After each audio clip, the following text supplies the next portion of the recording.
délicieux co-créateurs, c'est Lilou, je suis à Paris avec Sonia Choquette. Bonjour tout le monde. C'est génial que tu sois ici, Sonia. Je sais, ça fait déjà 9 ans que je suis ici maintenant. Oui, tu adores la France, tu adores Paris et tu voyages aussi dans le monde entier. C'est vrai, je passe actuellement beaucoup de temps à Londres. Oui, parce que tu es grand-mère. C'est ça et c'est une très bonne raison d'y aller. Oui, mais je ne peux pas lâcher Paris. Il y a quelque chose à Paris qui me permet vraiment comme d'ancrer mon âme. C'est très intéressant. Magnifique. Alors, je voulais, avec Sonia Choquette, parler de comment devenir des êtres multidimensionnels parce que c'est quelque chose que nous sentons tous, je crois. Il y a comme un pétillement, une effervescence qui apparaît en cette période si difficile, étant donné que nous avons traversé énormément. Nous sommes beaucoup à travailler très dur, avec beaucoup de zèle depuis de nombreuses années pour arriver à quelque chose que nous nous sentons poussés à faire. Et certains d'entre nous sentent quelque chose qui maintenant grandit et qui, comme dans un bouillonnement, est en train d'émerger. Et nous sommes beaucoup, et je suis sûre que vous aussi, mes chers, à vouloir accéder à ces informations et à sentir davantage encore cet être cosmique que nous sommes en réalité. Nous sommes des êtres multidimensionnels. Je t'ai interviewé à de nombreuses reprises déjà, Sonia, et c'était toujours dans des moments clés, lors de certains chapitres de ma vie, mais plus largement lors de chapitres de plus grande envergure, des étapes importantes pour nous tous en tant qu'humains, pour toute l'humanité dans sa globalité, je dirais, parce que tu as des compétences, des talents, des connaissances, et tu es dans le domaine depuis très longtemps. Tes livres sont des best-sellers du New York Times. Tu as écrit Demandez à vos guides, qui est encore et toujours un best-seller, et tu as écrit beaucoup de livres au cours des 30 dernières années presque, chez Hay House. Quelle carrière, non? Eh bien, c'est une période intéressante parce que j'ai le sentiment que depuis 30 ou 40 ans, j'enseigne cette conscience, cet éveil, ces compétences, mais j'avais l'impression d'être loin quelque part dans la campagne. Alors que maintenant, la ville m'a rattrapée, dans le sens où ce qui avant était très inhabituel et n'intéressait pas forcément les gens est désormais devenu probablement leur intérêt principal. Le monde a changé, nous avons évolué et nous continuons à le faire, ce qui est très enthousiasmant, mais inconfortable. Oui, inconfortable. Alors, dis-nous comment tu vois ce qui se passe maintenant à l'échelle planétaire, avant d'entrer dans le sujet de la multidimensionnalité. Je crois que nous avons atteint un stade, il y a peut-être 8 ans de cela, qui était comme un point de bascule. À ce moment-là, nous aurions pu complètement, en raison d'un manque de conscience et des perceptions limitées de l'ego, qui fondamentalement se résume à moi contre toi, et c'est toi le problème, et je suis en danger, qui crée toutes ces difficultés, ces guerres, et qui aussi nous sépare de la Terre. C'est comme si la Terre était cette chose que nous utilisons, et non pas cette conscience vivante qui soutient notre existence. Donc, avec ce point de bascule qui pouvait nous faire partir dans un sens ou dans l'autre, il y a eu un énorme jaillissement de soutien divin pour nous faire basculer dans une conscience élevée, pour nous faire sortir de cette perception limitée de l'ego et commencer à reconnaître la vérité, qui est que nous sommes des êtres spirituels. Nous sommes l'esprit qui s'incarne. Nous vivons dans un monde qui a son propre esprit, la Terre, et il y a de l'énergie spirituelle autour de nous dans de multiples dimensions. Donc cela inverse nos perceptions et nous ne pouvons plus continuer à fonctionner comme si la seule réalité était la réalité physique. Nous devenons trop sensibles à ces réalités supérieures, ce qui nous oblige à changer toute notre façon de percevoir la vie. Et ça, c'est enthousiasmant, mais c'est inconfortable. Et c'est inconfortable parce que nous faisons des choses qui sont familières et pour beaucoup de gens qui essayent d'intégrer cette conscience supérieure d'une façon sécure pour eux, ils cherchent le familier. Et ils n'ont plus de point de repère. Ensuite, on a vécu le COVID, qui a énormément intensifié notre conscience du fait que nous avons besoin les uns des autres. C'était ça la grande leçon. Nous avons besoin de la Terre et nous avons pris conscience de la Terre étant donné que nous sommes tous devenus silencieux.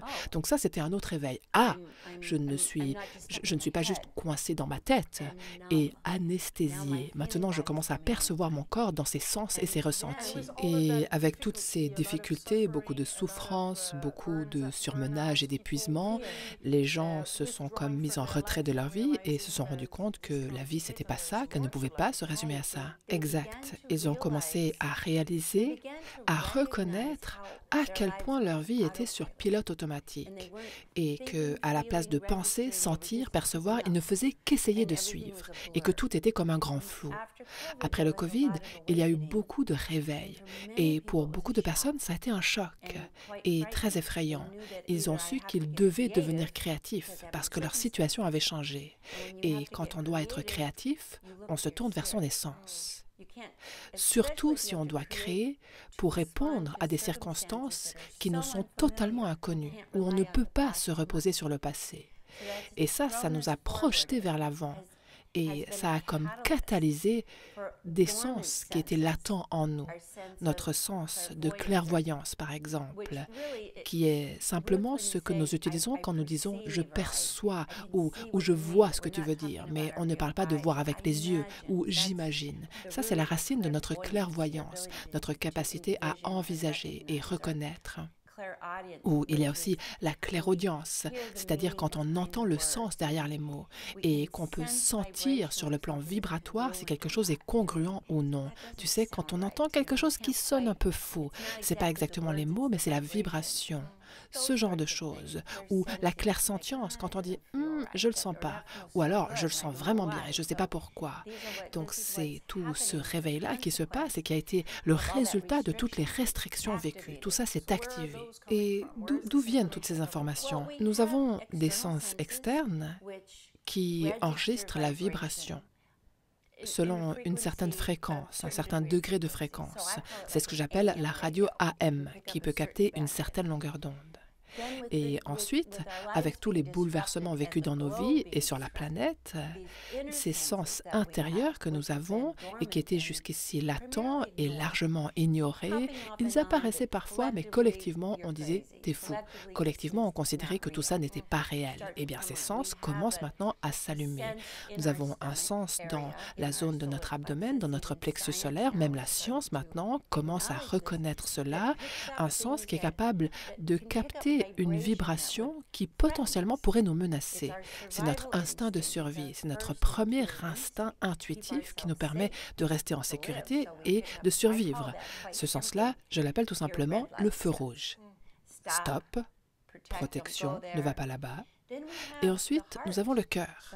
Le cœur est conscient. Tu sais, on a maintenant tellement de preuves de ça, même dans des cas spectaculaires, quand on fait une greffe du cœur et le cœur d'une personne vit dans le corps d'une autre personne et cette personne-là, tout à coup, prend conscience des expériences vécues par la personne qui avait ce cœur-là à l'origine. C'est arrivé à Don Miguel Ruiz. Oui, et c'est aussi arrivé souvent dans des circonstances où quelqu'un vit une crise et prend soin de quelqu'un d'autre et tout à coup, cette personne vit les mêmes expériences, ressent la même chose que la personne dont elle prend soin. Même des infirmiers, des infirmières, des médecins, pas forcément des membres de la famille. Donc le cœur est l'énorme espace central de notre essence et c'est ce que j'appelle notre feu vert, le sens intérieur de la connexion, de la communauté, de la créativité et le sens de notre pouvoir personnel, c'est-à-dire l'amour. C'est ça notre pouvoir. Donc ça, c'est notre feu vert. Et ce sens comporte deux éléments, le cœur et ce qu'on appelle le cœur supérieur. Le cœur standard scanne notre expérience humaine pour tenter de trouver de la connexion, de l'appartenance. Et le cœur supérieur, lui, nous aide à voir l'essence spirituelle partagée que nous avons tous en commun. Ainsi, les gens ne sont plus menaçants. On ne va pas forcément les apprécier parce que leur vibration n'est pas forcément en résonance avec la nôtre, mais on ne projette plus que le monde est dangereux. On commence à voir que, il est assez beau en fait, et on y trouve beaucoup d'opportunités. Et ensuite, on a ce qu'on appelle le feu orange, qui est situé à peu près là, et ça, c'est le sens qui nous dit prudence, c'est-à-dire qui nous permet d'être conscient, réceptif, curieux, ouvert, mais sans se précipiter. Donc, on a besoin de ce sens-là aussi. Tu sais, ça, c'est quand on se dit « j'ai le sentiment que ça pourrait être OK » ou « je sens intuitivement que ce n'est pas tout à fait le moment de s'engager encore ». C'est-à-dire que ce n'est pas clairement noir ou blanc, tout ou rien. Il y a des nuances de conscience. Et ensuite, on arrive au sens situé en haut. Nous avons une conscience dans la nuque. C'est pour ça qu'en anglais, quand on sent quelque chose, on peut dire « j'ai senti les poils de ma nuque se dresser ». Notre peau capte la vibration. Nous avons nos yeux externes, mais nous avons aussi notre œil interne. Nous avons ce qu'on appelle la couronne, c'est-à-dire la perception que j'existe au-delà de l'expérience de mon ego, que mon être ne se limite pas à cela. Et toutes ces choses sont en train de se réveiller parce que notre monde est imprévisible. Et quand les choses sont imprévisibles, on doit être conscient. On ne peut plus rester endormi.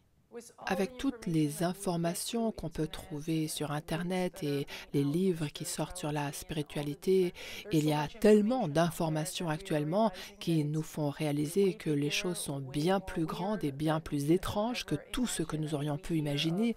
Je veux dire, nous entendons parler de tellement de choses et certaines choses se matérialisent même. Alors pour toi, c'est quoi la nature de la réalité ?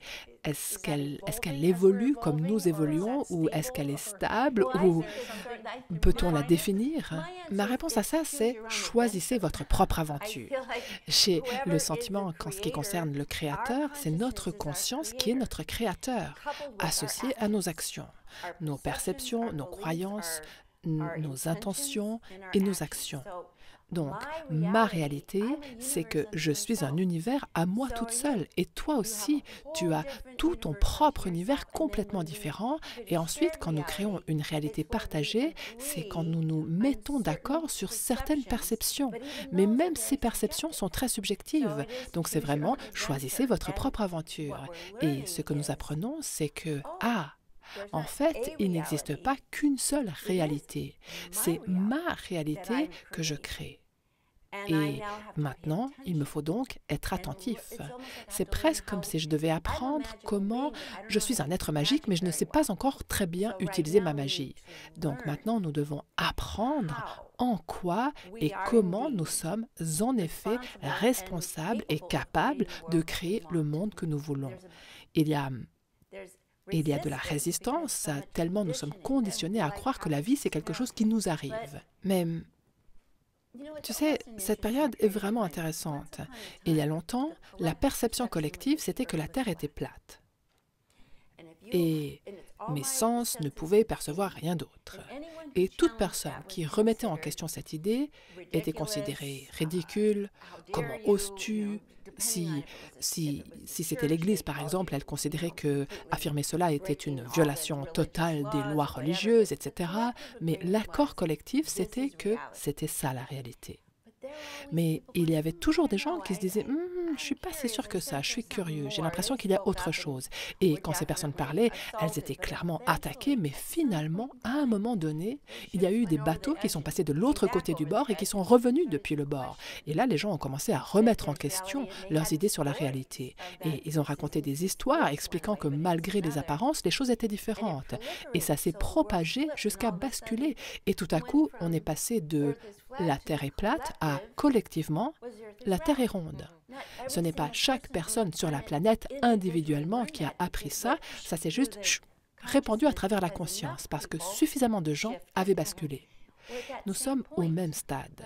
Par rapport à l'idée « il n'y a rien d'autre que la troisième dimension », nous avons maintenant suffisamment d'histoires, de comptes rendus venant de au-delà de cette idée-là pour que commence à s'intégrer dans le collectif l'idée que nous ne sommes pas juste des êtres physiques. Et maintenant, plus de 51% de la race humaine reconnaît cela. Donc, dans les 10 prochaines années, ce sera un savoir collectif. Ça deviendra notre nouvelle normalité. Oui. En 2007, Le Secret a été publié et la loi d'attraction a ouvert beaucoup de portes pour beaucoup de gens. Et là, toi, tu viens de dire que nous créons notre réalité, mais il semblerait qu'il y ait déjà beaucoup de réalités qui se passent en même temps. Exactement. C'est-à-dire de multiples réalités, des millions, des milliers de réalités qui se passent et que nous manifestons ce qui en fait existe déjà à un certain niveau. Donc, est-ce que nous devons vraiment imposer notre point de vue ou est-ce que la façon future de créer consiste plutôt à recevoir ce qui est déjà là pour nous? Ni l'un ni l'autre. En fait, J'aime bien décrire le multidimensionnel de la façon suivante. Quand nous pensons multidimensionnel, nous utilisons des mots comme la troisième, quatrième, cinquième dimension, c'est-à-dire qu'on a comme l'image d'une échelle qu'on gravit. Alors qu'en fait, ce n'est pas le cas. Considère plutôt les choses comme ça. C'est comme un accordéon. On s'étend dans toutes les directions et pas juste de façon linéaire.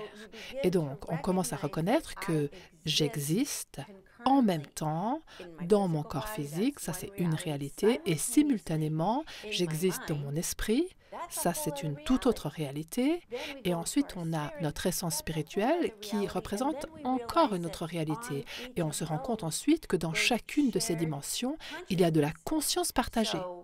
Et c'est ça qui explique, à l'échelle la plus ordinaire, les expériences de télépathie qu'on peut vivre. Je pense à quelque chose, tu penses à quelque chose, on ne dit rien, et ensuite on dit la même chose en même temps.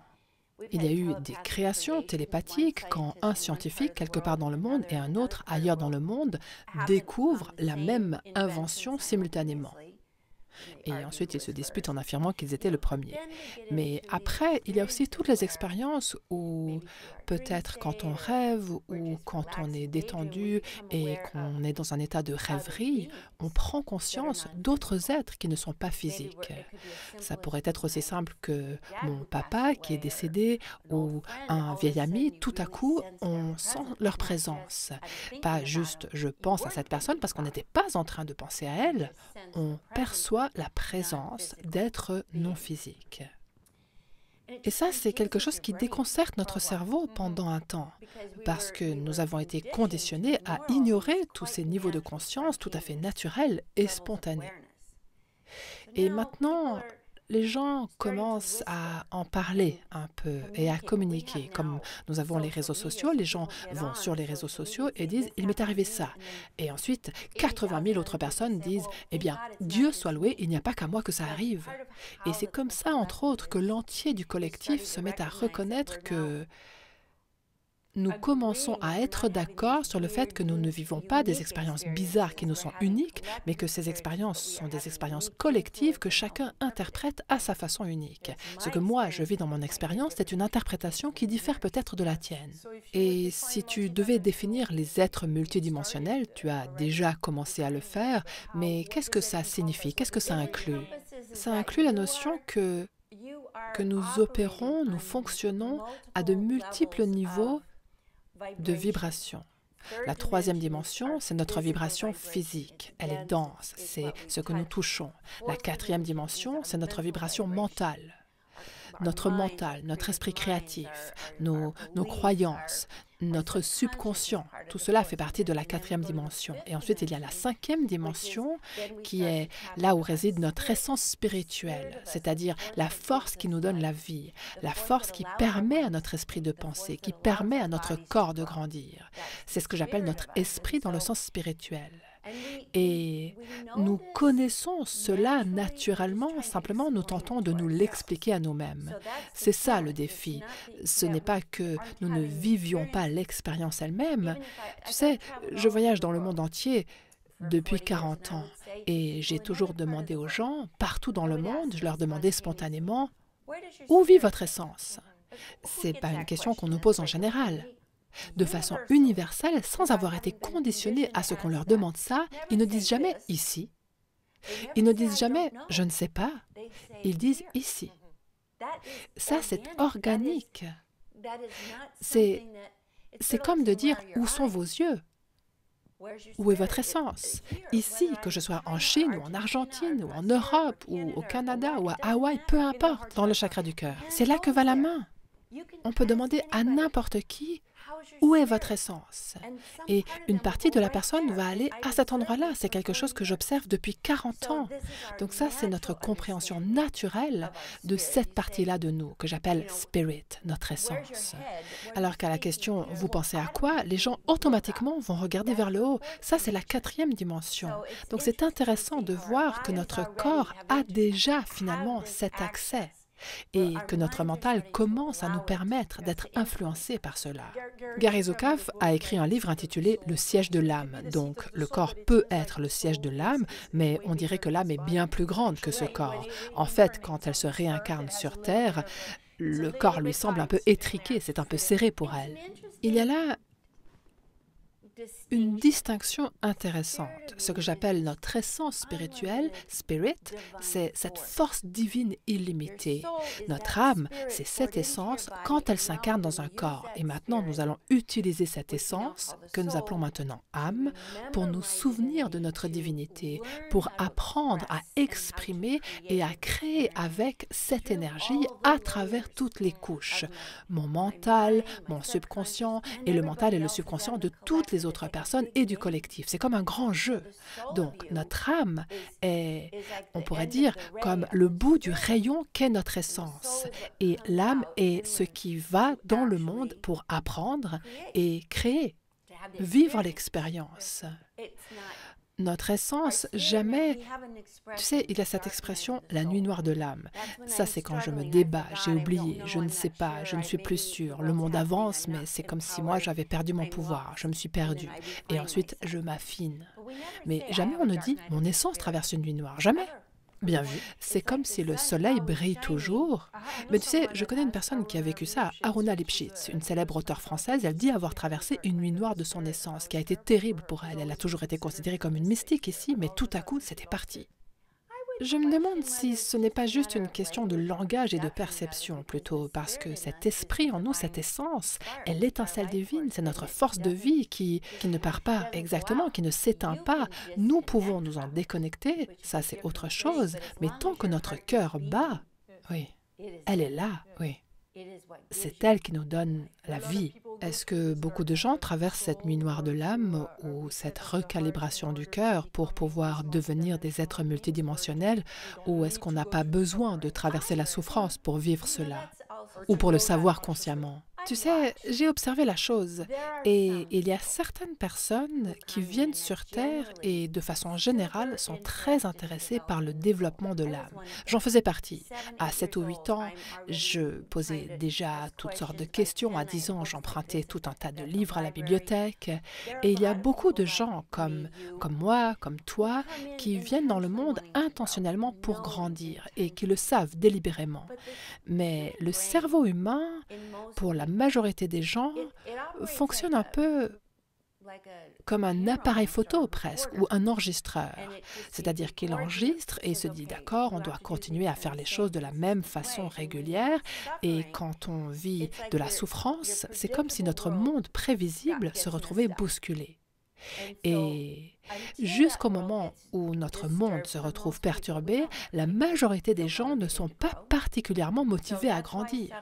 C'est pour cela que la souffrance fait partie de la croissance, parce que sinon, nous nous contentons volontiers d'être très prévisibles, nous nous contentons volontiers de simplement vivre notre vie. Alors, je suis bien consciente que je généralise ici, je parle du collectif, mais dès que quelque chose d'imprévisible apparaît,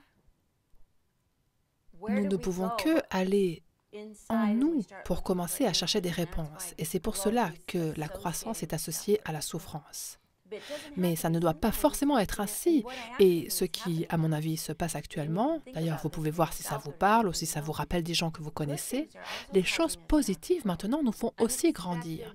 Des choses inattendues, positives, où tout à coup, par exemple, on rencontre quelqu'un et après on se dit « Waouh, cette rencontre, elle était tellement improbable, mais tellement émouvante. » Ou « Waouh, j'aime vraiment cette personne, je me demande pourquoi. » Donc, il n'y a pas que des motivations négatives maintenant. C'est ça qu'on peut observer. Est-ce que l'âme vit plusieurs vies différentes en même temps? C'est-à-dire, est-ce que nous pouvons être un cristal dans une vie, un ange dans une autre, un être humain dans une troisième, tu sais? Certaines personnes utilisent l'image du poulpe. Ce que j'ai vu, qui est encore plus radical, et ce que je perçois et ce avec quoi je travaille, c'est que nous sommes comme des cristaux à 1000 facettes. C'est-à-dire que chaque vie est une facette. Chaque expérience de conscience est une facette et tout cela se produit simultanément autour de ce cristal central qui est notre essence. Donc, on pourrait vivre 1000 réalités qui se produisent tout en même temps et elles s'infusent mutuellement. Par exemple, une façon de le remarquer, c'est on entre dans une cuisine, on voit un plat délicieux et pour des raisons qu'on ne peut pas expliquer, on sait comment le cuisiner. On sait comment créer des choses belles. On commence spontanément à ajouter des ingrédients pour créer un plat. Ou alors on voit une peinture, une toile, on se met à peindre et une personne fait peut-être ce qu'elle peut, mais vous, tout à coup, vous créez une magnifique œuvre d'art parce que ça vient d'un autre aspect de nous qu'on appelle une vie, une expérience simultanée. Et c'est ça qui s'exprime. Donc, dans ce cristal, les facettes s'influencent mutuellement. Alors, pouvez-vous imaginer si vous vous perceviez comme étant quelqu'un qui vit 1000 réalités qui peuvent s'aider mutuellement, en quoi votre vie serait différente? Peut-être que cette conscience présente n'est pas obligée d'avoir autant peur. Une partie de moi sait comment affronter ceci, quelle que soit la chose à laquelle je me retrouve confrontée. Et plutôt que de me sentir menacée par l'inconnu, je vais alors puiser dans mon moi multidimensionnel et je me dis, OK, actuellement, ceci ne me semble pas familier, mais il y a une partie de moi qui sait absolument comment gérer la chose. Et vous réaliserez que c'est une des façons dont vous pouvez vivre immédiatement votre propre nature multidimensionnelle, plutôt que juste croire ce que nous nous racontons ou juste écouter comme si vous n'étiez qu'un spectateur. Oui, parce que nous vivons dans une période d'incertitude, donc nous sommes forcés d'affronter cette incertitude. Et c'est ça qui nous révèle notre pouvoir, justement, comme tu le disais. Et le fait de savoir qu'on l'a déjà vécu ou qu'on est en train de le vivre à un autre niveau, en fait, ça m'amène à la question du temps, c'est-à-dire qu'est-ce que le temps en réalité? Comment est-ce possible que, tu sais, beaucoup d'enseignants disent que le passé, le présent et le futur coexistent, alors comment toi tu le conçois? On peut considérer le temps comme un film, une pellicule qui est faite d'une multitude d'images. Et quand on regarde chaque image, chaque photogramme individuellement, ça nous donne l'impression qu'on avance, comme par exemple dans un film. Alors que, en fait, toutes ces images existent simultanément. C'est notre attention qui crée la perception d'un passé et d'un futur. C'est-à-dire que le temps est une perception que nous avons collectivement créée. Alors que dans certaines cultures autochtones, comme chez les aborigènes, eux vivent dans ce qu'ils appellent le temps du rêve. Ils ne fonctionnent pas selon l'accord collectif, considérant qu'il n'y a que les perceptions tridimensionnelles. Ils entrent et sortent du temps, en étant hors du temps. Et nous allons commencer à expérimenter avec ça. Les humains sont un peu circonspects pour des raisons de survie, parce qu'on pourrait dire que notre réalité physique est limitée dans le temps, même si ça va probablement changer aussi. Ah oui?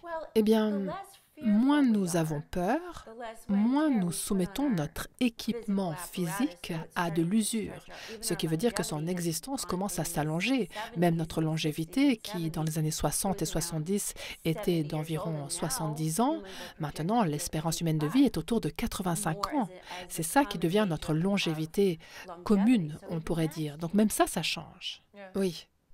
Donc, nous sommes faits pour vivre plus longtemps, pour vivre mieux, et tu mentionnais également la peur. En fait, ça nous ramène encore une fois à la question du choix. Est-ce qu'on choisit la peur ou l'amour, et comment on va évoluer, dans quelle partie de la Terre ou dans quel contexte on veut vivre? Par conséquent, quel choix allons-nous faire?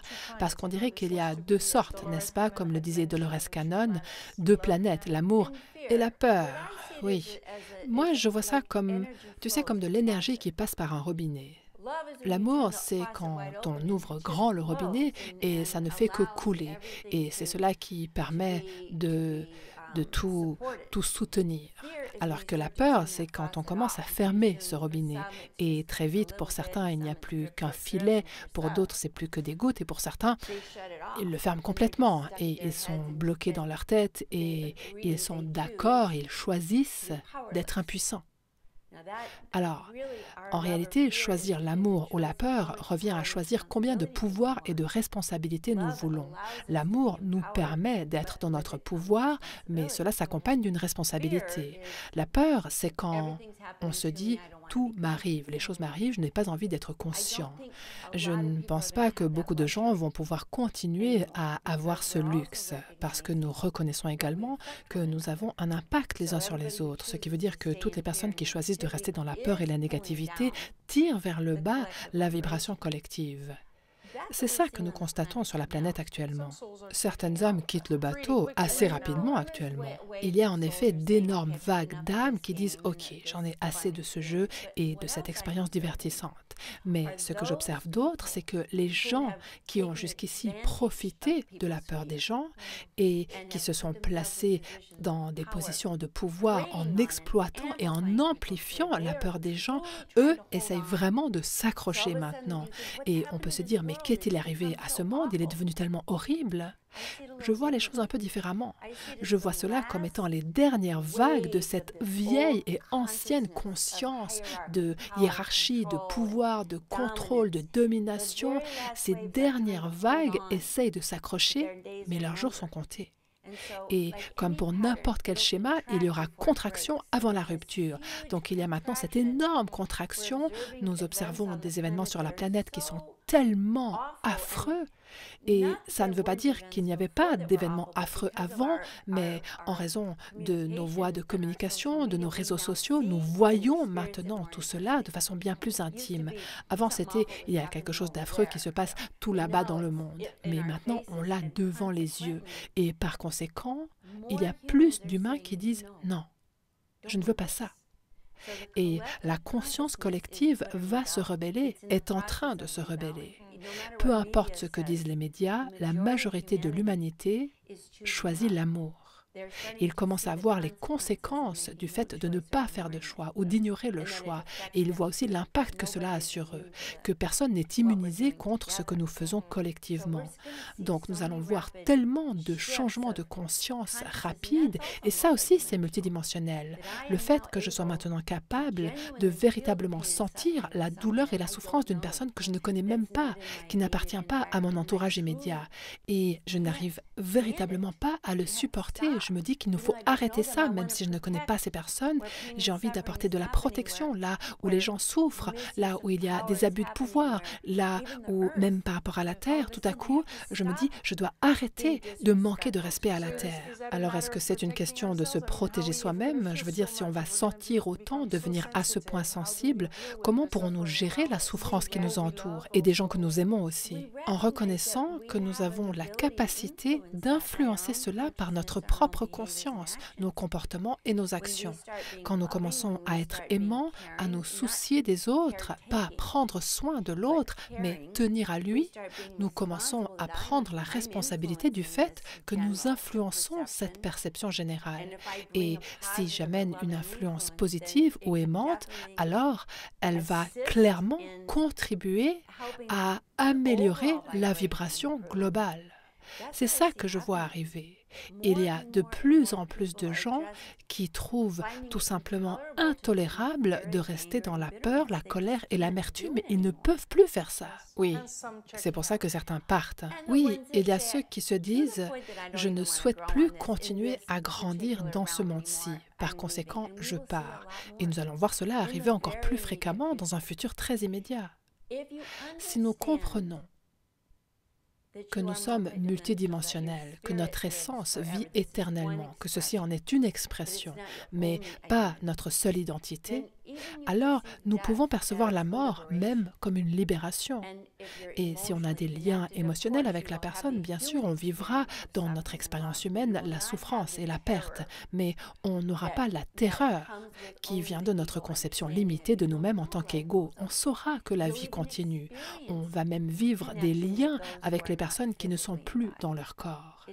Et nous reconfigurons toute notre perception. Et c'est comment ça, Sonia, puisque tu pratiques cela depuis tellement longtemps? C'est comment d'être en contact avec le monde des esprits? Paisible. Je te dirais que, tu sais, les gens me demandent, c'est quoi la motivation la plus grande pour choisir de grandir? Eh bien, c'est justement qu'on se sent en sécurité, on se sent en paix, on ne se sent pas menacé, on se sent soutenu, on vit l'expérience de ce soutien. On ouvre la porte à ce que la vie devienne plus facile, on se sent plus amoureux de soi-même et de la vie et des humains parce qu'on ne se sent pas seul.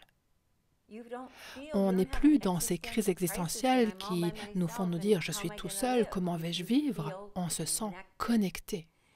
à des forces qui sont bien plus grandes que notre propre volonté. Et c'est vraiment quelque chose qui nous amène un sentiment de paix et qui nous aide à apporter la paix. Donc il y a énormément un sentiment immédiat et profond de soulagement. Et comment est-ce qu'on crée sa vie ensuite?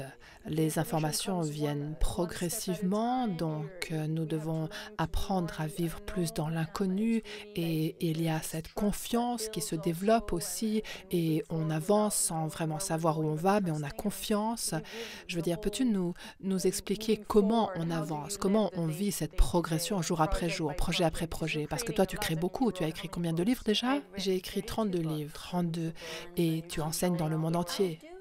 Je dirais que j'étire le temps. Si on me demandait, tu as fait ça quand? Eh bien, j'ai eu 2 bébés, j'ai rénové des maisons, j'ai déménagé, divorcé, j'ai divorcé. Et tu sais, si on vit en tant qu'être multidimensionnel, on a plus de temps. En fait, on a une quantité incroyable de temps pour tout faire. C'est vrai. Et il nous reste du temps pour dormir. Et en plus, on n'a pas besoin de dormir autant. Mais voici comment ça fonctionne. Avant, ça se passait comme ça. On apprenait une chose, on l'assimilait. Peut-être qu'on avait une petite intuition, on l'assimilait. Alors que maintenant, ce qui se passe, c'est que les gens reçoivent d'énormes téléchargements. Tout à coup, comme une énorme cascade de conscience qui vient les choquer. Et c'est comme si le matin, ils étaient dans la 3e dimension et à midi, tout à coup, il y a un ange qui leur est apparu où on a reçu un énorme téléchargement et on se dit, je vais écrire un livre, je vais créer une entreprise, je vais rencontrer mon âme sœur aujourd'hui ou je viens de rencontrer mon âme sœur. Et il y a cette énorme explosion de conscience. Et ça accélère cette croissance. Donc, je dirais que pour certaines personnes, ça va continuer à être morceau par morceau, on assimile, mais voici comment je vous suggère de vous mettre sur ce chemin d'expansion. La première chose, c'est être dans votre corps. La raison pour laquelle je vous dis cela en premier, c'est parce qu'il y a quelque chose qui représente un vrai défi. C'est nos téléphones. C'est un défi, c'est une addiction qui nous fait sortir de notre tête et qui nous détourne de notre propre vécu. Donc, il nous faut poser les téléphones et être dans notre corps.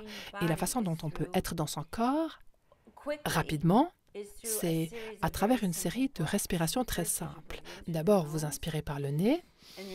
Ensuite, vous collez votre ventre contre la colonne et vous expirez comme si vous souffliez des bougies, avec l'intention de vider tous ces trucs que vous venez de recevoir de votre téléphone, d'accord? Toutes ces données venant du monde extérieur. Faites ça 2 fois. Ventre vers la colonne, en choisissant de vider. Voilà dans quel état d'esprit il faut être. Et sur la 3e respiration, vous respirez depuis les pieds jusque dans votre cœur. Utilisez votre imagination. Les pieds ne respirent pas, d'accord? Mais en fait, nous respirons de l'énergie cette fois-ci. Et quand vous ferez ça, vous remarquerez que votre cage thoracique s'ouvre, vos côtes s'ouvrent. Quand vous respirez depuis le bas vers le haut, vous vous ouvrez et ensuite vous ouvrez la mâchoire pour entendre un déclic. Et c'est ça qui va ouvrir toute cette énergie crispée dans votre corps et vous glisser dans votre cœur. Ah! Et ensuite, vous vous voyez rempli de lumière. Quand vous faites cela, vous avez le même état d'esprit que si vous veniez de méditer, parce que votre esprit est calme. Mais vous êtes présent, vous êtes conscient. Et tout à coup, ce qui se passe, c'est que vous écoutez. Non pas les mots, mais vous écoutez tout. Et là, vous commencez à vivre l'expérience de « Ah, il n'y a pas que ce que j'ai dans ma tête ». Vous commencez à écouter et à percevoir cette réalité qui est bien plus grande que ne l'était votre pensée dans toute sa contraction. Donc, exercez-vous à écouter avec tout votre être pendant 5 minutes par jour. Écoutez les sons dans la pièce, écoutez la tonalité, écoutez le ressenti, écoutez la couleur, écoutez le poids. Soyez présent à ces différentes options et ensuite vous pourrez vivre cette expérience où vous vous vivez vous-même à un niveau supérieur. C'est un soi supérieur qui écoute. Et plus vous écoutez, plus vous êtes dans le silence et vous écoutez, plus vous allez rapidement entrer dans une expansion et assez vite vous entendrez votre propre guidance intérieure. Pas à travers des mots, mais de l'énergie. Une énergie qui vous pousse. Nous allons interpréter cette énergie par des mots. Vous sentez une énergie qui vous pousse vers l'avant et vos mots disent « il me faut aller par là ». Ou vous sentez une énergie qui vous détourne. Vous sentez une énergie qui vous élève. Ah, cette personne-là, ça me fera du bien de la connaître. Ou alors vous sentez que l'énergie se vide dans votre corps. Ah, cette relation-là, la dynamique que j'ai avec cette personne-là m'enlève mon énergie. Vous commencez à remarquer tout cela. Et le premier pas pour arriver à la multidimensionnalité, c'est de se vider, puis de remarquer, d'écouter. Ces 3 choses suffisent. Oui, donc on n'a pas besoin de demander. Non. Mais voici la 4e étape. Vous allez percevoir si les vibrations autour de vous sont bonnes pour vous, sont positives, enthousiasmantes, amènent de la créativité ou pas. Et là, vous avez un choix. Si on pense à quelque chose de simple, il ne faut pas trop vite entrer dans des choses trop compliquées, mais admettons que vous soyez avec un groupe de gens. Vous passez un bon moment, disons que vous dînez ensemble, et à peu près 3 heures après le début du dîner, vous en avez assez. Votre énergie est à saturation, vous êtes rempli, mais la fête continue, encore du champagne, encore des choses à boire, et là vous avez un choix. Est-ce que j'écoute? Est-ce que je prête attention? Est-ce que je suis ma propre énergie, c'est-à-dire mon âme, mon essence, qui prend soin de moi, je suis rempli, j'ai besoin de me mettre en retrait maintenant, ou alors est-ce que je me trahis? Parce que je ne veux pas perdre ma popularité, je ne veux pas casser l'ambiance, parce que j'ai peur de rater quelque chose, ou tout simplement, je ne veux pas être mal à l'aise. Et donc, je vais m'occuper de maintenir le groupe en place et je vais pour cela ignorer mon expérience. Eh bien, ce choix-là va vous ramener à une dimension plus basse. Donc, il s'agit situation après situation d'utiliser sa conscience et de choisir. Et ça, c'est un niveau d'attention que les gens doivent développer. Mais étant donné que la vibration devient tellement intense, ça devient plus facile de prêter attention. Avant, on pouvait ignorer ses ressentis, mais toute notre planète est en train d'évoluer et elle aussi est consciente. Ce qui veut dire que même le sol que nous foulons ne nous semble plus aussi prévisible. C'est ça, le sentiment d'inconfort dont tout le monde parle. Je suis allée me faire coiffer l'autre jour et ma coiffeuse, que je connais depuis des années et qui ne m'a jamais parlé de ce genre de choses, me dit « Il faut que je vous pose la question, est-ce que vous aussi ressentez un malaise? Il se passe quelque chose. C'est quoi ?» Elle ne pouvait pas rester silencieuse. Elle enfreignait le protocole sans vraiment me connaître et l'instant d'après, tout le salon commence à en parler. Tu sais, dans un endroit aussi ordinaire. Mais que se passe-t-il? Eh bien, c'est cette sensibilité à l'énergie qui s'éveille et au choix que nous faisons. On dirait que nous sommes appelés à être à l'aise avec l'inconfort, non? Nous devons interpréter ceci comme étant une invitation à grandir plutôt qu'une menace à notre existence. C'est ça qu'il nous faut faire, reconnaître que cet inconfort m'invite à grandir, à être plus conscient, à m'aligner davantage sur ce qui entre en résonance avec mon cœur et mon corps, être plus conscient de ma voix et de ce que je dis, être plus conscient de mes pensées.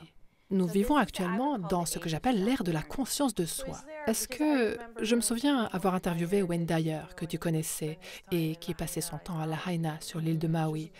Et après l'interview, il m'a dit « Je vais simplement aller marcher sur cette plage et faire ce que Dieu veut que je fasse, et je ne vais plus avoir de plan. » Est-ce que c'est vers ça que nous évoluons tous, ne plus avoir de plan et faire confiance, laisser les choses se faire, ou est-ce qu'il faut plutôt manifester les choses et... Eh bien, quand Le Secret a été publié, il a fasciné énormément de gens parce qu'ils se sentaient très impuissants et grâce à ce livre, ils ont retrouvé leur pouvoir. Tout à coup, oui, je peux avoir ce que je veux et ce livre m'enseigne les premiers pas pour le faire. Donc, c'était le premier niveau de conscience de soi, prendre conscience de comment j'utilise mon énergie. Et au fil de notre évolution, quand nous traversons les étapes, quand nous commençons à manifester des choses sur le plan matériel, au bout d'un moment, ça devient moins important. Et désormais, on veut plutôt manifester des choses qui nous amènent des récompenses différentes, comme de bonnes relations. Notre premier niveau, c'est « je veux juste une relation ». Et ensuite, on manifeste, tu sais, cet abruti qui nous fait tellement souffrir. Et après, on se dit « non, il faut que j'améliore la chose. Je veux une bonne relation ». Et ensuite, on arrive au stade où on a juste envie de se sentir authentique, en sécurité, amoureux. Et quand on apprend à manifester et qu'on voit qu'on peut le faire, la survie n'est plus notre moteur. Le premier point d'entrée, c'est que nous voulons obtenir les choses physiques, parce que nous sommes encore en mode survie. Et ensuite, on veut du confort. Et ensuite, on arrive à un stade d'évolution où on veut de la connexion. Et ensuite, on évolue jusqu'à vouloir de la créativité. Et ensuite, on arrive au stade où on souhaite contribuer. Et c'est comme s'il y avait une expansion toujours plus grande. Et ensuite, on arrive à un stade d'évolution où on veut juste aimer toute l'expérience. Mais nous devons traverser chaque étape pour y arriver. Donc, quelle que soit l'étape où vous êtes, c'est bien. Tout est bien. Si vous écoutez ceci et vous vous dites « Eh bien, moi, j'ai juste envie de manifester une nouvelle voiture », d'accord, très bien, savourez cette expérience. Et quand vous l'aurez et que vous aurez fait quelques tours dans votre voiture, peut-être que vous vous direz « Maintenant, je veux quelqu'un dans ma voiture ». Tu vois, ça fonctionne comme ça. L'univers est organisé et notre croissance aussi. Mais il semblerait que plus nous faisons confiance à la vie, plus nous lâchons ce point de vue égoïste et plus nous manifestons alors quelque chose de plus grand et qui va encore plus nous combler, qui sera encore plus en accord avec toutes les parts de nous, même celles dont nous ne sommes pas forcément conscients. Je pense que la clé, c'est que plus nous apprenons que notre véritable nature, c'est cet être très puissant, divin, aimant, sublime, et plus nous pouvons faire confiance à ça, plutôt qu'à notre ego, qui par nature est un animal très méfiant et défensif, plus nous pouvons faire confiance à notre essence et au fait que notre essence est soutenue par toutes sortes de systèmes de soutien divin et par un créateur aimant, alors nous nous détendons, nous n'avons plus peur. Et là, ensuite, nous observons que quand nous nous détendons dans ce sentiment d'identité-là, la créativité et la manifestation, en fait, se passent assez facilement. Vraiment. Nous devons commencer par « je veux manifester une place de parc » plutôt qu'1 million de dollars. Mais ça, c'est juste dû au fait qu'on est capable d'imaginer une place de parc. On ne peut pas créer ce qu'on ne peut pas imaginer. Donc, on commence petit. Mais sachez que c'est votre essence qui travaille avec l'univers pour créer cela. Votre intellect est là pour soutenir, mais ce n'est pas lui le créateur. Ram Dass, qui habitait aussi sur l'île de Maui, disait « je suis ce je suis ». Et beaucoup d'enseignants puissants le disent. Donc ça, c'est l'endroit du « je suis ». Oui, cette essence s'appelle « je suis ». Donc, je suis le divin dans ce corps actuellement, mais je suis divin. Et en tant qu'être divin, je suis en sécurité. Je suis confortable, je suis en sûreté, je suis disponible, je ne suis pas sur la défensive, je ne juge pas, je vois que... Et c'est ça justement qui remet tout le monde à égalité. Quand on se met en lien avec son essence, c'est comme changer l'objectif d'un appareil photo. Tout à coup, on ne regarde plus l'apparence physique des autres, on ne juge pas la surface, mais on voit et on sent leur essence. Et là, l'humanité, tout à coup, devient beaucoup plus intéressante et attrayante et soutenante. C'est-à-dire que notre façon de vivre l'humanité, et d'ailleurs j'ai une histoire amusante à ce sujet, parce qu'il nous faut examiner nos perceptions. J'ai eu un client il y a des années qui était néphrologue, je crois, spécialiste des reins. Il est venu faire une séance intuitive avec moi et il me dit « Mon plus grand problème, c'est que je suis tellement amoureux de la spiritualité.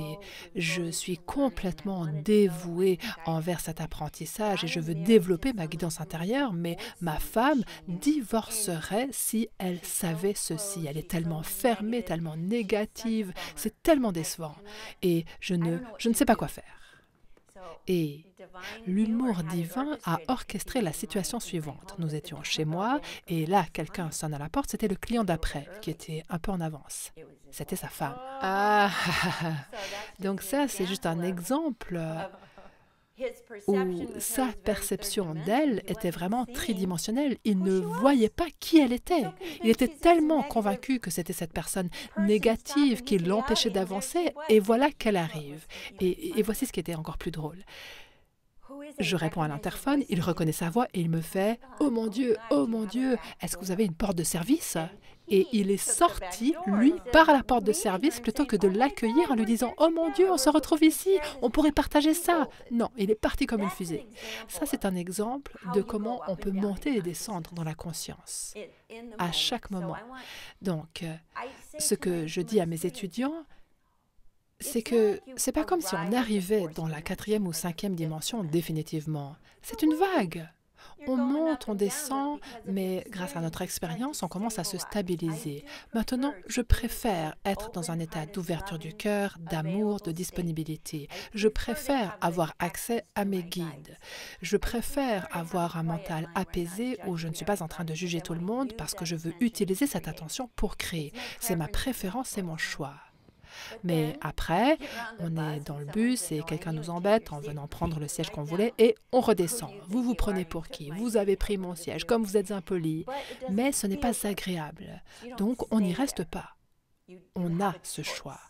Et ce qui change actuellement, c'est que nous ne sommes pas inconscients aussi facilement qu'on réussissait à l'être avant.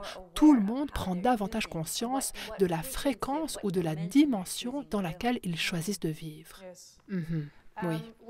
Et quand tu parles des différents mondes, on pense aux anges, aux archanges et aux guides. Un de tes livres les plus populaires s'appelle « Demandez à vos guides ». Donc, tu as l'habitude d'enseigner cela. Tu l'enseignes aussi en ligne à travers différents cours. Et est-ce qu'il y a des niveaux différents, des dimensions différentes et comment peuvent-ils nous aider? Ça, c'est une excellente question. Tu sais, les mondes subtils sont tout aussi peuplés que la planète.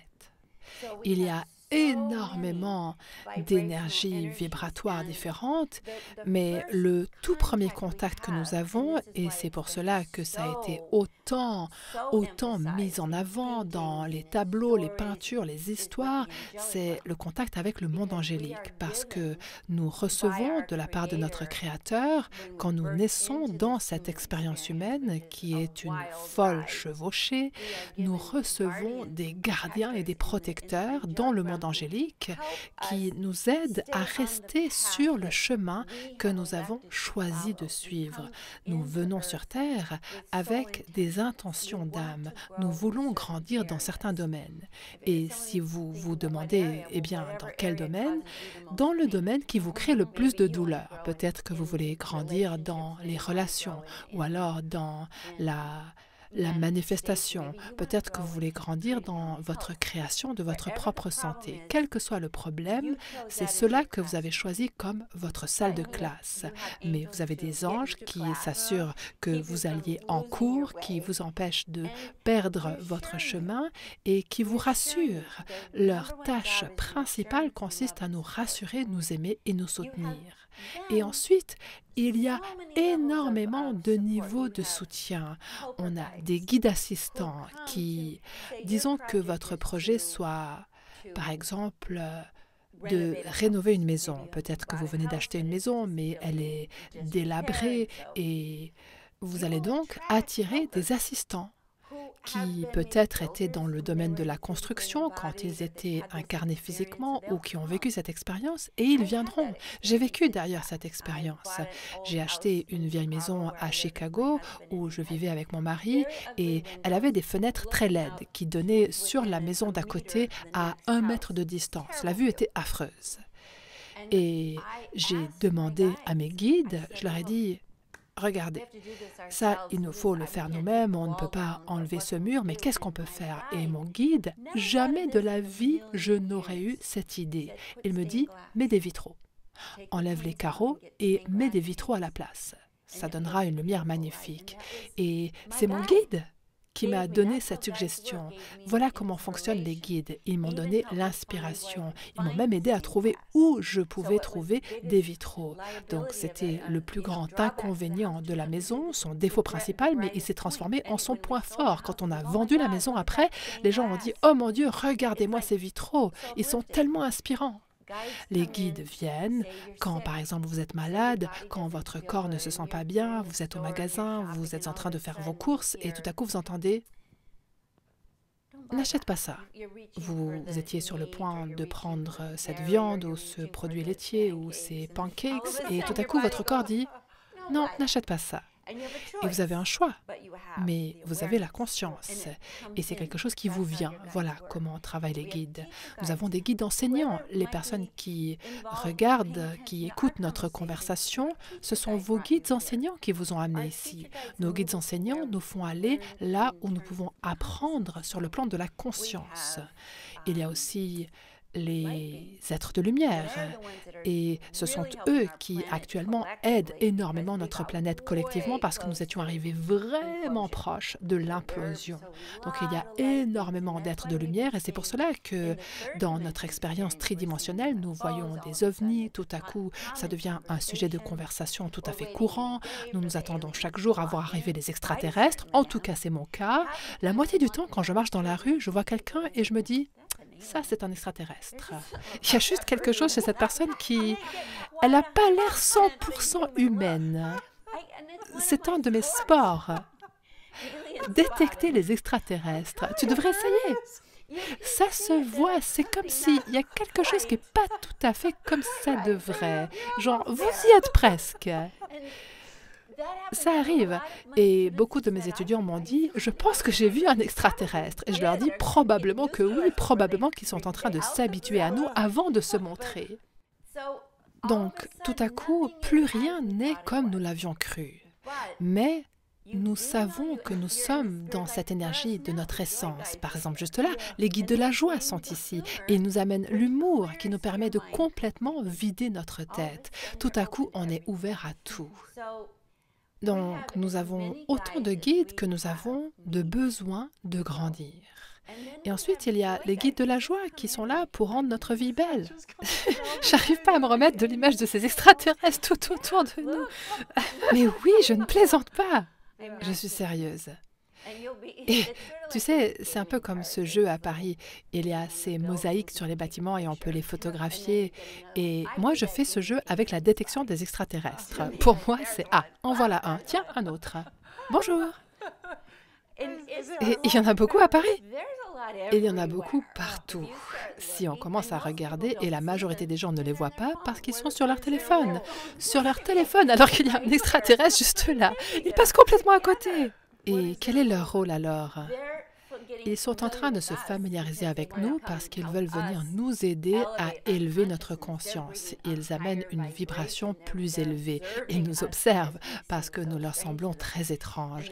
Et ils s'intègrent parce qu'ils nous aident à nous élever. Et y a-t-il des forces plus sombres dans l'univers? Il y a clairement des forces plus sombres, mais la majorité d'entre elles, la majorité, sont ce que j'appelle des formes pensées décousues. Nos propres pensées sombres commencent à avoir une vie propre.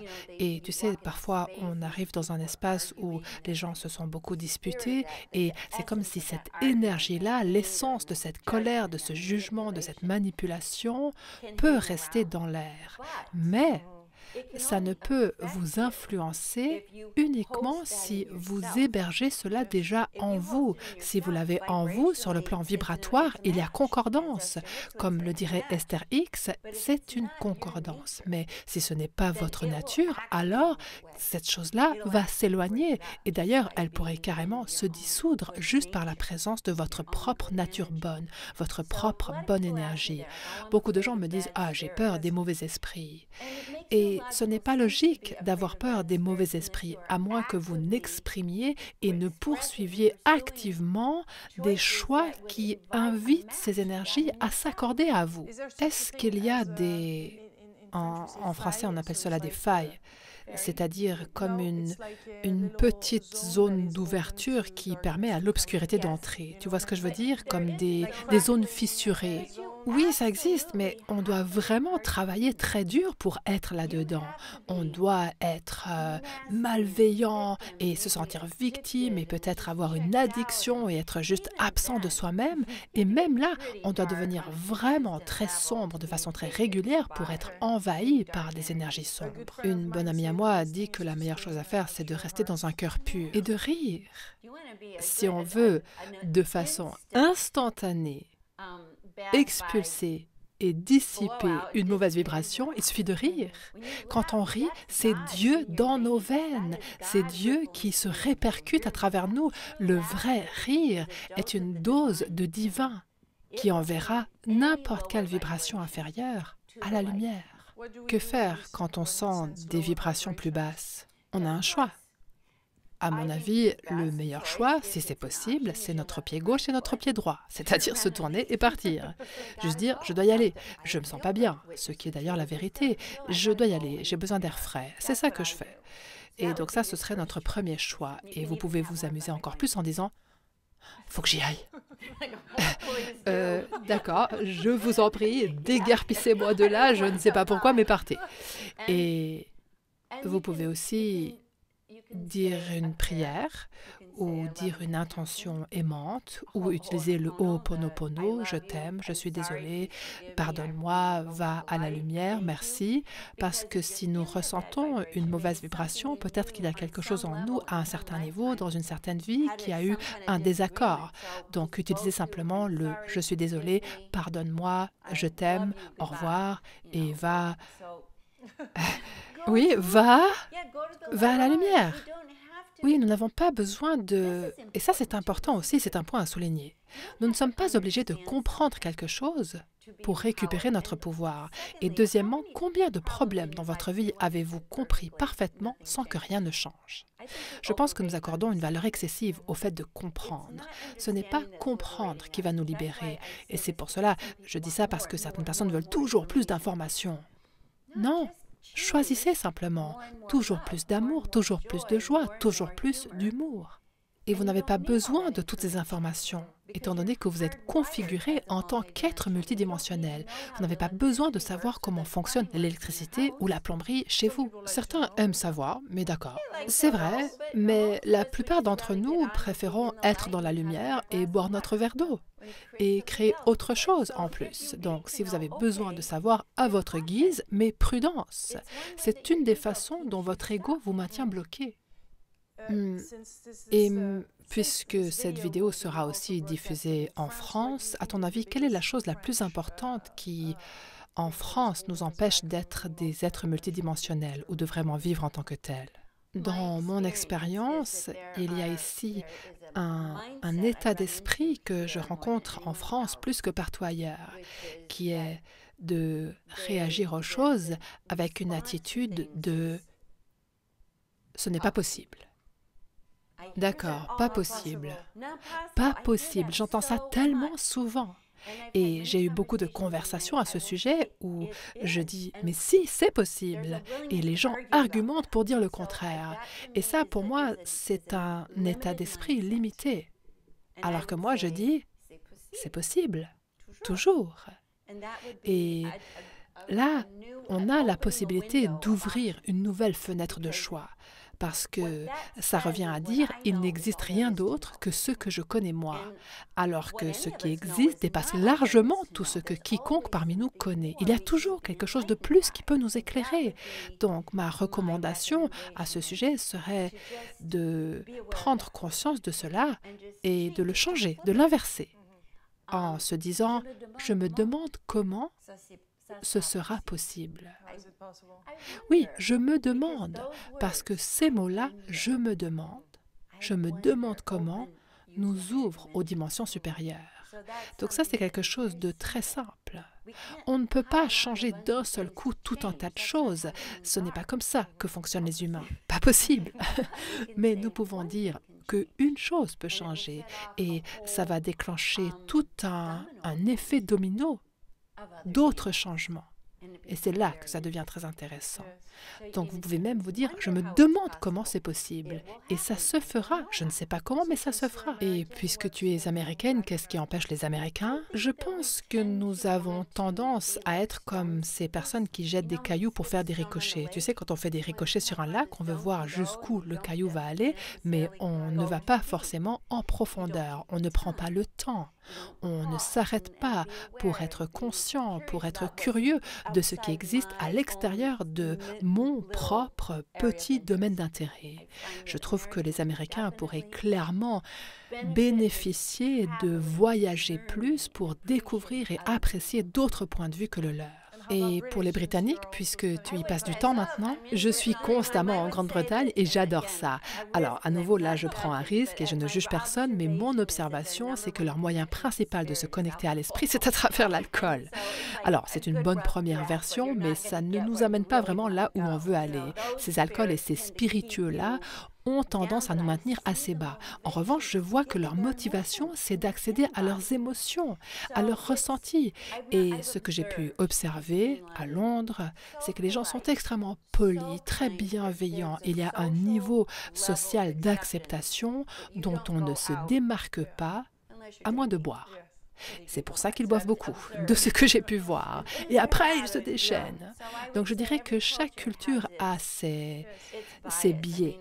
Par exemple, moi je suis à moitié roumaine et je peux voir qu'il peut y avoir un état d'esprit très négatif dans cette culture. Nous sommes les victimes de tout. Tu vois, donc chaque culture a une influence collective dont il nous faut prendre conscience pour ne pas la laisser nous limiter. Oui, et c'est intéressant que tu mentionnes les addictions parce que je pense qu'elles sont un moyen pour nous de ne pas être en contact avec notre essence. Parce qu'une fois qu'il y a addiction, notre vibration diminue, n'est-ce pas? Pour moi, l'addiction, c'est d'abord devenir moins conscient. Ça nous anesthésie, c'est ça. Et ça nous fait abandonner notre pouvoir, notre volonté, notre souveraineté, notre choix. Donc c'est vraiment quelque chose d'autodestructeur, de tant de façons différentes. Et pour moi, c'est un manque d'imagination. C'est un manque d'imagination. C'est comme de se dire, je ne peux rien faire, donc je vais juste m'assommer ou m'anesthésier. Et l'addiction n'est pas forcément une addiction à une substance. Ça peut être notre téléphone, le shopping, ou rester des heures devant la télé, critiquer, répandre des commérages.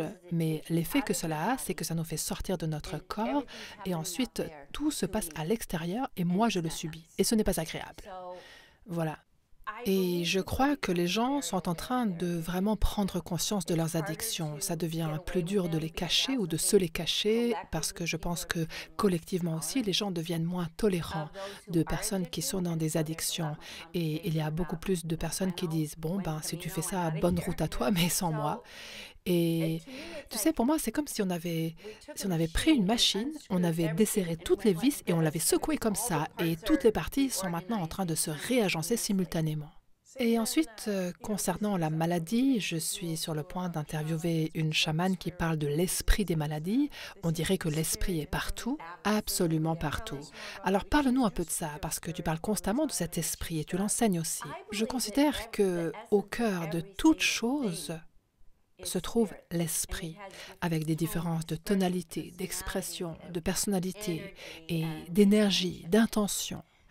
Par exemple, quand, admettons qu'une personne devienne dépressive, il y a un esprit de la dépression. On commence alors à douter de soi-même, peut-être qu'on a un problème sur le plan de la biologie, de l'alimentation ou un stress post-traumatique, mais ensuite, la dépression collective, ça nous ramène aux failles que tu mentionnais tout à l'heure, peut se précipiter en nous parce que nous cherchons toujours une correspondance, une concordance vibratoire. Tu as déjà remarqué que dès que tu décides, par exemple, d'apprendre à skier, tu te mets à rencontrer toutes sortes de personnes qui viennent de commencer le ski aussi alors que tu n'as jamais rencontré de skieur avant. C'est la même chose avec les maladies. Tout à coup, j'ai mal au dos. Et c'est là qu'apparaissent dans ma vie toutes sortes de personnes qui ont mal au dos. Et ensuite, mon mal de dos empire. À ce propos, Wayne Dyer a souffert d'un mal de dos. Et ma sœur, qui est une incroyable guérisseuse, a travaillé sur lui. Et elle a trouvé sur son dos l'esprit du monde. Et elle le lui a enlevé. Donc, les guérisseurs et les chamans peuvent nous aider à déconnecter ces esprits, ces fréquences. Si on veut utiliser un autre mot, on peut les appeler des fréquences dotées d'une intention. Ça, c'est une autre façon de l'aborder, parce que le mot esprit fait peur aux gens parfois. Ils se disent « Ah, j'ai peur. » Et c'est justement pas là qu'il faut aller. C'est juste une fréquence, comme une énergie. Oui, une énergie qui a une intention. Et nous créons une relation avec elle, c'est ça. Et ensuite, si elle est partagée avec d'autres, ça va l'amplifier. C'est pour cela que, à mes yeux, la plus grande chose qui nous est demandée maintenant, et d'ailleurs ça agace énormément de gens, c'est de prêter attention à quoi nous pensons, sur quoi nous nous concentrons, qu'est-ce que nous nous disons à nous-mêmes, qu'est-ce que nous projetons et partageons avec les autres. C'est l'ère de la conscience de soi. Et pour beaucoup de gens, c'est un choc. Et c'est ennuyeux, parce que c'est plus facile d'être inconscient, mais le monde ne le permet plus. Donc, si nous résumons, il s'agit d'être responsable, conscient. Alors, moi, je simplifie les choses de la façon suivante. D'abord, arrêtez-vous, regardez. Si vous voulez changer votre vibration, j'ai une formule simple qui vous permettra de le vivre immédiatement. Regardez autour de vous et remarquez la chose la plus belle que vous voyez devant vous. Parce que l'ego scrute constamment l'environnement pour identifier ce qui est laid, menaçant, ce qui va me faire du mal, ce qui va me faire juger, alors que notre essence cherche la beauté. L'essence cherche ce qui est merveilleux, créatif, beau. Donc ça, instantanément, ça nous fait changer de chaîne. Deuxième étape, vous faites 2 expirations, puis la glissade. Vous videz, puis vous glissez dans le cœur avec un soupir. Et ensuite, vous souriez. Vous ouvrez les rideaux du cœur, devant et derrière. Et ensuite, vous écoutez avec tout votre être pendant 2 minutes. Et après, vous vous tournez vers votre cœur et vous commencez à nommer ce pourquoi vous êtes reconnaissant, à haute voix, parce que la voix active le cœur, la gorge, l'arrière de la tête et le plexus solaire. Vous utilisez donc votre propre voix et vous commencez à nommer ce pourquoi vous êtes reconnaissant. Et après ça, vous dites « Et voici ce que j'aimerais beaucoup vivre ». Et c'est cela qui va attirer avec votre voix, votre cœur, votre présence ouverte comme un aimant. Et vous devenez un aimant à bonnes ondes, un aimant à manifestation. Et ensuite, vous dites « Merci ». Et ensuite, pendant la journée, pendant que vous vivez votre journée, vous recevrez des indications. Fais ceci, appelle cette personne-là, va là-bas. Et les choses commenceront à venir. Ne fais pas ça, c'est ça. Ne fais pas ça. Non, non, c'est l'heure de rentrer et pas de boire encore un autre shot de tequila. On y va. En fonction du pays où on se trouve. Donc, l'indication, on la reçoit. Mais n'oubliez pas que sur le plan ultime, c'est vous qui avez le choix. Vous recevrez l'indication, l'envie, la révélation, et ce sera subtil, mais perceptible. Et ensuite, il vous faudra reconnaître que c'est votre choix. Dernière question au sujet de... On n'en a pas parlé, mais tu sais, les enfants indigo, les semences d'étoiles, tous ces différents noms qui existent et qui sont utilisés. Il y a eu le livre de Dolores Cannon qui parlait des 3 vagues de volontaires. Oui, ce sont des âmes qui nous regardent et se disent « Oh là là, ils captent vraiment rien sur la planète Terre. Ils sont vraiment vissés dans cette conscience tridimensionnelle. » Donc ces âmes courageuses, la première vague collective massive a été les enfants indigos. Ce sont ceux qui ont commencé à se rebeller par rapport au système, au contrôle patriarcal. Ils se sont rebellés dans l'éducation parce que nos systèmes d'éducation ont pour modèle l'entraînement militaire. C'est-à-dire, tais-toi et fais ce qu'on te dit et meurs si nécessaire. C'est à peu près à ça que se résume le système éducatif en vérité, qui d'ailleurs va aussi disparaître. Donc ce sont les indigos qui ont commencé à combattre cela. Ce sont eux qui ont dit ça, je ne le fais pas et je ne vais pas avoir peur de toi simplement parce que tu es le prof et je vais faire mon truc à moi, et ils ont cessé d'obéir aux règles. J'adore ces âmes. Et ensuite, les semences d'étoiles, ce sont ceux qui ont commencé à parler des mondes subtils en refusant d'être réduits au silence. Ce sont ceux qui ont commencé à faire en sorte que les générations qui les avaient précédées puissent ouvrir leur esprit. parce que eux ne cédaient pas au, au contrôle mental et au contrôle de l'ego. Ils refusent de céder à cela. Et maintenant, on a cette nouvelle vague à laquelle appartient ta fille, ma petite fille. Ça, ce sont des êtres joyeux qui viennent maintenant. Ils ne vont pas se laisser perturber par quoi que ce soit d'historique. Ils ne sont pas forcément là pour corriger quelque chose, ils sont là pour apporter une vibration toute nouvelle. C'est comme un bouton de remise à zéro, de retour à notre divinité.